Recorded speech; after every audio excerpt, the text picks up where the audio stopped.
بہنوئی فوت ہوا تو میں کھڑیاں والا اپنی بہن کے گھر رہنے چلی گئی۔ گرمیوں کے دن تھے، سارا دن مہمانوں کو پانی پلاتے تھک گئی۔ گھر کی ساری ذمہ داری مجھ پر تھی۔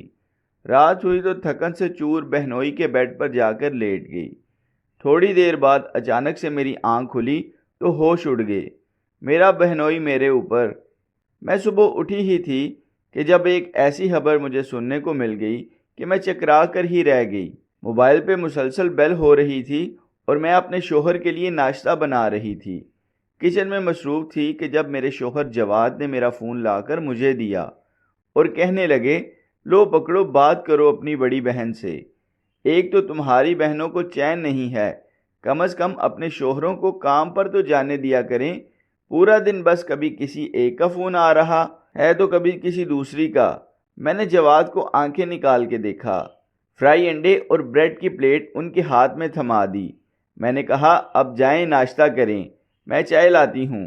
میں حیران تھی کہ آپا نے تو کبھی بھی صبح سویرے فون نہ کیا تھا، ہمیشہ شام میں ہماری بات ہوتی تھی، اور آج کل تو ویسے بھی وہ مصروف تھی۔ کلیم بھائی کی طبیعت کچھ ٹھیک نہیں تھی، ان کی ذمہ داری میں ہی لگی ہوئی تھی۔ کافی دن سے آپا سے میری بات بھی نہیں ہوئی تھی۔ میں نے فون اٹھایا اور کان پر لگایا۔ میں نے کہا، جی آپا، میرا یہ کہنا تھا کہ مجھے آگے سے سسکیوں کی اور رونے کی آواز آ رہی تھی۔ آپا اب بے تحاشا رو رہی تھی۔ میرا تو دل ہی گھبرانے لگا۔ مجھے لگا کہ شاید کریم بھائی کی وجہ سے پریشان ہے، دل برداشتہ ہو کر رو رہی ہیں، لیکن میں نہیں جانتی تھی کہ میری بہن کے اوپر کون سی قیامت ٹوٹ پڑی ہے۔ وہ روتے ہوئے کہنے لگی کہ ساجدہ، کلیم مجھے اکیلا چھوڑ کر چلے گئے۔ یہ کہہ کر وہ پھوٹ پھوٹ کر رونے لگی اور مجھے لگا کہ میرا دماغ چکرا سا گیا۔ موبائل میرے ہاتھ سے گرتے گرتے بچا تھا، دل جیسے دھڑکنا بھول گیا تھا۔ میری بہن ابھی جوان تھی، بچے بھی اس کے چھوٹے تھے اور بہنوئی بھی زیادہ عمر کے نہ تھے۔ میں نے موبائل فون بند کیا اور بھاگتے ہوئے باہر نکلی۔ سامنے لاؤنج میں میرا شوہر ٹیبل پر بیٹھا ناشتہ کر رہا تھا۔ مجھے یوں بدحواس دیکھا تو کہنے لگا، کیا ہوا؟ میری آنکھوں سے آنسو جاری تھے اور میرے حلق سے یوں لگ رہا تھا کہ جیسے آواز گم ہو چکی ہو۔ روتے روتے میں نے نہ جانے کیسے انہیں بتایا۔ یہ سن کر وہ بھی پریشان ہو گئے، مجھے بھی اپنے ساتھ لگایا، حوصلہ دینے لگے۔ اللہ کی ہی مرضی ہے۔ میں نے کہا، جواد مجھے ابھی کے ابھی کھڑیاں والا جانا ہے۔ کہنے لگے، ہاں ٹھیک ہے، تم اپنے کپڑے پیک کر لو، اور میں تو کہتا ہوں کہ 20 دن اپنی بہن کی طرف ہی رہ لو تاکہ انہیں تسلی دو، حوصلہ دو۔ میں روئے جا رہی تھی اور ساتھ میں اپنے کپڑے پیک کرنے لگی۔ جواد نے کہا، اگر تم یوں روگی تو تمہاری بہن کو تسلی کون دے گا؟ میں نے کہا، میرے بانجے بانجیاں چھوٹی سی عمر میں یتیم ہو گئے ہیں، میں کیسے صبر کروں؟ جواد، یہ کوئی چھوٹی بات نہیں، میری بہن کا کیا بنے گا؟ ایسے ساری عمر کیسے کاٹے گی؟ مجھے تو ایک پل کے لیے بھی صبر نہیں آ رہا تھا۔ ایک کے بعد ایک خیال جب بھی میرے دل سے گزرتا، میرا دل پھٹنے لگتا۔ بہرحال بس کا پورا سفر میں نے یوں ہی روتے ہوئے کیا تھا۔ جواد مجھے تسلیاں ہی دیتے رہے۔ جب میں آپا کے گھر پہنچی تو آپا اب بالکل گمسم ایک کونے میں بیٹھی تھی۔ امی اور بہنیں روئے جا رہی تھی۔ میں تسلی دے رہی تھی، لیکن وہ تو پتھر کی مورت بنی ہوئی تھی۔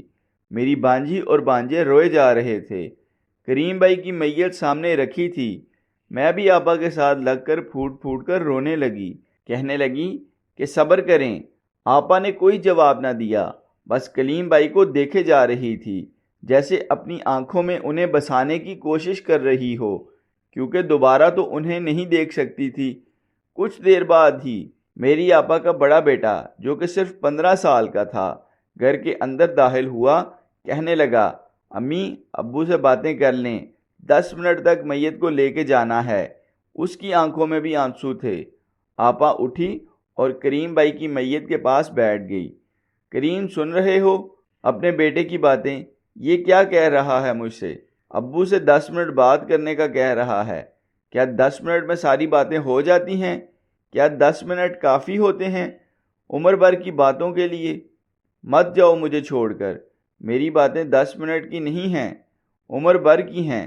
میں کیسے تمہارے بغیر رہ سکتی ہوں؟ بڑی مشکل سے ہم نے آپا کو سنبھالا تھا۔ جیسے ہی میت کو اٹھایا گیا، آپا گش کھا کر گر پڑی تھی، بے ہوش ہو گئی۔ بچے الگ رو رو کے بےحال ہو رہے تھے۔ آپا کے 3 بچے تھے، 2 بیٹے اور ایک سب سے چھوٹی بیٹی، بس 5 برس کی تھی۔ بڑا بیٹا 15 سال کا اور دوسرا 10 سال کا۔ آپا کو ہوش ہی نہیں آ رہا تھا۔ شام تک انہیں ہوش آیا، زبردستی میں نے دودھ لے کے ان کے منہ میں ڈالنے لگی۔ کہنے لگی، ساجدہ تم تو جانتی ہو کلیم اسے اتنی محبت کرتے تھے، کہتے تھے ایک ہی قبر میں دونوں جائیں گے، اور دیکھو تو اپنی بات کے کتنے کچے نکلے، مجھ سے پہلے ہی چلے گئے۔ پھر کہنے لگی کہ مجھے لگتا تھا اگر کلیم کو کبھی کچھ ہوا تو میں اس سے پہلے مر جاؤں گی، میرا سانس رک جائے گا، دم گھٹ جائے گا، کلیم کے بغیر میں ایک لمحہ نہیں جی پاؤں گی۔ لیکن دیکھو چند گھنٹے ہو گئے انہیں سپرد خاک کیے ہوئے، اب میں سانس لے رہی ہوں۔ میں نے آپا کے بہتے آنسوؤں کو صاف کیا۔ آنسو تو میرے بھی بہہ رہے تھے۔ واقعی میری بہن اور بہنوئی میں بہت محبت تھی۔ کلیم بھائی ہمارے کزن تھے اور بچپن ہی سے آپا ان کی منگیتر تھی، اس لیے محبت کا ہونا ایک فطری سی بات تھی۔ شادی کے بعد جس طرح کی محبت ان دونوں کے بیچ میں تھی، ہم انہیں لیلا مجنوں کہا کرتے تھے۔ میں نے کہا، آپا اپنے آپ کو سنبھالیں، آپ ایسی باتیں کریں گی تو پھر بچوں کا کیا ہوگا؟ کلیم بھائی تو جا چکے ہیں، اب آپ ہی بچوں کے لیے ماں بھی ہیں اور باپ بھی۔ کریم بھائی کی 4-5 دکانیں تھیں جو کرائے پہ چڑھائی گئی تھی۔ اب وہ کرایہ اتنا تھا کہ گھر کا خرچہ بآسانی سے چل سکتا تھا۔ میری والدہ بہت ضعیف تھی اور یہ غم بہت بڑا تھا۔ اس سے کہنے لگی کہ میں تو صفیہ کے پاس زیادہ دن نہیں گزار سکتی، اسے یوں روتا دیکھتی ہوں تو میرا کلیجہ پھٹنے کو آتا ہے۔ میں نے کہا، آپ بے فکر ہو کر گھر جائیں، میں یہی ہوں، آپا کے پاس ہی رہوں گی۔ پھر آپا کی اور میری دوستی بھی زیادہ تھی۔ چھوٹی بہنیں بھی شادی شدہ تھی، لیکن آپا سے دکھ سکھ کا رشتہ میرا ہی تھا۔ میں آپا کے پاس ہی رک گئی، بانجی کو بھی سنبھالتی اور آپا کو بھی۔ بڑا بانجا سمجھدار تھا، جلد ہی اس نے خود کو سنبھال لیا تھا، اپنی ماں کو بہت تسلی دیتا تھا، 10ویں جماعت کا طالب علم تھا۔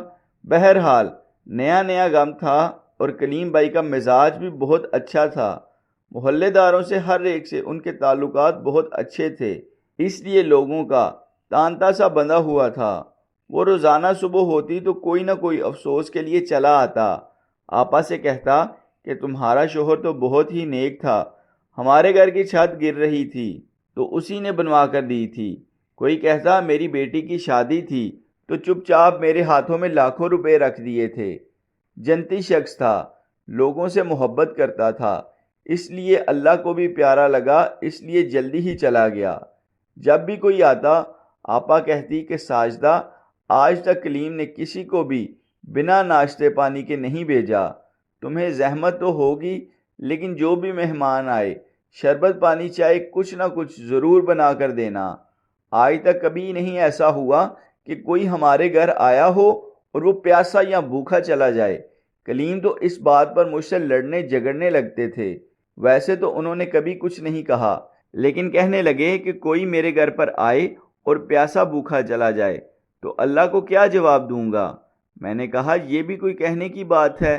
آپا ظاہر سی بات ہے، کریم بھائی تھے ہی اتنے اچھے، آپ بے فکر رہیں، جب بھی کوئی آئے گا شربت پانی چائے کا انتظام میں خود کروں گی، اور کھانے کا وقت ہوا تو کھانا بھی کھلا کر ہی بھیجوں گی، کیونکہ آپا کو لوگوں کے پاس بیٹھنا پڑتا تھا، اس لیے میری ڈیوٹی ذرا بڑھ گئی تھی۔ ایک کے بعد ایک مہمان افسوس کے لیے آتا اور میں شربت پانی بنا کر رات تک نڈال سی ہو گئی تھی۔ پھر آپا ہر بار رونے لگتی، غم ان کا تازہ ہو جاتا اور انہیں تسلیاں دیتی، اپنے ساتھ لگاتی، حوصلہ دیتی۔ رات کو مجھ سے کہنے لگی کہ تم ہو تو مجھے بڑی دارس ہے، تمہارے ہونے سے یہ سوچتی ہوں کہ جب تم چلی جاؤ گی تو میں کیا کروں گی۔ میں نے کہا، ماشاء اللہ سے اللہ نے آپ کو 2 بیٹوں سے نوازا ہے، چھوٹی بیٹی بھی ہے، اپنے بچوں سے دل لگائیں۔ آپا میں کب تک رہ سکتی ہوں؟ کہنے لگی، ہاں کہہ تو تم صحیح رہی ہو، ابھی میں آپا سے بات ہی کر رہی تھی، رات کے 12 بج گئے تھے کہ اچانک سے کچھ لوگ اور ملنے آ گئے۔ میں نے گھڑی دیکھی تو دل میں سوچا لوگوں کو بھی چین نہیں ہے، منہ اٹھاتے ہیں اور آ جاتے ہیں، 12 بج رہے ہیں، آپا کو بھی آرام کی ضرورت ہے۔ بہرحال آپا بھی کلیم بھائی کے ساتھ رہ رہ کر ان جیسی ہی ہو گئی تھی۔ کہنے لگی میں ان سے مل لیتی ہوں، تم بس شربت ہی بنا کر لے آنا اور پھر تم سو جانا۔ میں تھکن سے بہت زیادہ چور ہو چکی تھی۔ میں نے شربت بنایا، مہمانوں کے سامنے رکھا اور دوبارہ آپا کے کمرے میں آ گئی۔ آپا کو آنے میں تو ظاہر 1 گھنٹہ 1.5 لگنا تھا، لیکن میری آنکھیں نیند سے بند ہو رہی تھی۔ میں کلیم بھائی کے بیڈ پر لیٹی اور سو گئی۔ ابھی مجھے سوئے شاید 15 سے 20 منٹ ہوئے ہوں گے کہ جب مجھے لگا کہ کسی نے مجھے بازو سے پکڑ کر کھینچ کر جھنجھوڑا ہو۔ یکدم میں نے نیند سے بھری آنکھیں بمشکل کھولی۔ جیسے ہی میں نے اوپر دیکھا تو میرے ہوش اڑ گئے تھے، میں تو سانس لینا تک بھول گئی تھی۔ کریم بھائی اوپر، میرا دماغ کام کرنا چھوڑ گیا تھا۔ میں باولی سی ہو گئی۔ جو کچھ میں نے دیکھا تھا، جو کچھ میرے ساتھ ہوا تھا، وہ ایک ناممکن سی بات تھی۔ میں جس سے بھی کہتی کہ میں نے کلیم بھائی کو کمرے میں دیکھا، سب مجھے پاگل سمجھ رہے تھے۔ یہاں تک کہ میری سگی آپا بھی کہنے لگی ساجدہ ٹھیک ہے، تمہیں اپنے کلیم بھائی بھائیوں کی طرح عزیز تھے، لیکن ایک حقیقت سے تم کیسے منہ موڑ سکتی ہو؟ کب سے تم مجھے سمجھا رہی ہو کہ میں حقیقت کو قبول کر لوں؟ میں نے کہا خدا کی قسم آپا، میں نے کلیم بھائی کو خود دیکھا ہے، اپنی آنکھوں سے دیکھا ہے۔ آپا کو میری بات پہ کیوں یقین نہیں آ رہا تھا؟ آپا اب میری شکل کی طرف دیکھنے لگی، جیسے میری عقل پر انہیں شبہ ہو رہا ہے۔ ان کے پاس بیٹھی خواتین میں سے ایک نے کہا کہ شاید کلیم کی روح آئی ہو۔ پھر وہ عورت کہنے لگی کہ میں نے سنا ہے جب کوئی انسان فوت ہو جاتا ہے تو 3 دن تک اس کی روح گھر میں آتی ہے اور اس لیے نظر بھی آ جاتی ہے۔ مجھے یاد آنے لگا کہ میں نے ایسا ہی کچھ دیکھا تھا۔ جیسے ہی میری آنکھ کھلی، اوپر چھت پر دھواں ہی دھواں دکھائی دیا۔ اس کے بعد سفید رنگ کی شلوار قمیض میں کلیم بھائی مسکراتے ہوئے نظر آئے۔ مجھے لگا میں نے شاید کوئی خواب دیکھا ہے۔ میں نے اپنی آنکھوں کو زور سے مسلا کہ شاید یہ منظر آنکھوں سے غائب ہو جائے، لیکن اس کے باوجود کلیم بھائی میرے سامنے تھے۔ یہ دیکھ کر تو میری چیخیں بلند ہوئی تھی۔ میں نے آنکھیں زور سے میچ لی اور چلانا شروع کر دیا۔ آپا اور جو مہمان آپا سے ملنے آئے تھے وہ بھی کمرے میں داخل ہو گئے۔ میں چیخیں چلائی جا رہی تھی جب آپا مجھے کندھے سے ہلایا۔ مجھے لگا شاید مجھے دوبارہ سے کلیم بھائی نے بازو سے جھنجھوڑا ہے۔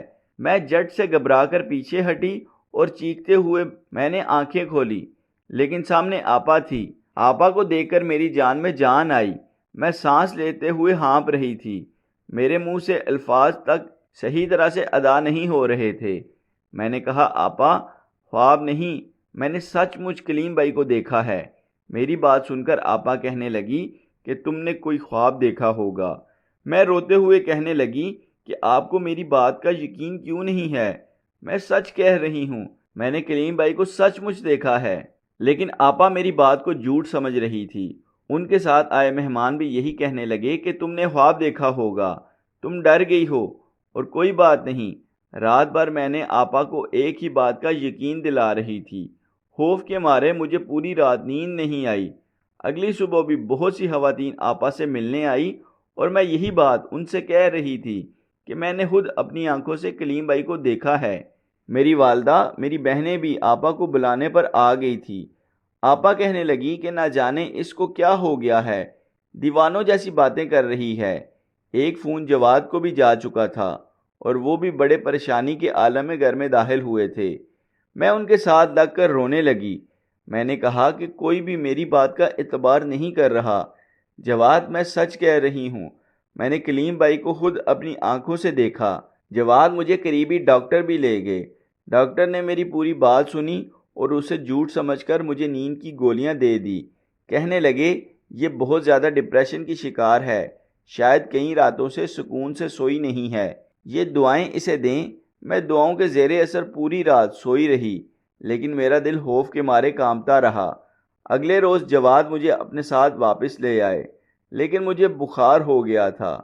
3-4 راتیں میں بخار میں ہی پڑی رہی اور یہی کہتی رہی کہ میں نے سچ مچ کلیم بھائی کو دیکھا ہے۔ 4 دن بعد جب بخار اترا تو تب جا کر میں کچھ سنبھل گئی تھی۔ اس بات کو چند سال بیت چکے ہیں، لیکن اب بھی جب مجھے وہ منظر یاد آتا ہے میرا دل بری طرح سے کانپ جاتا ہے۔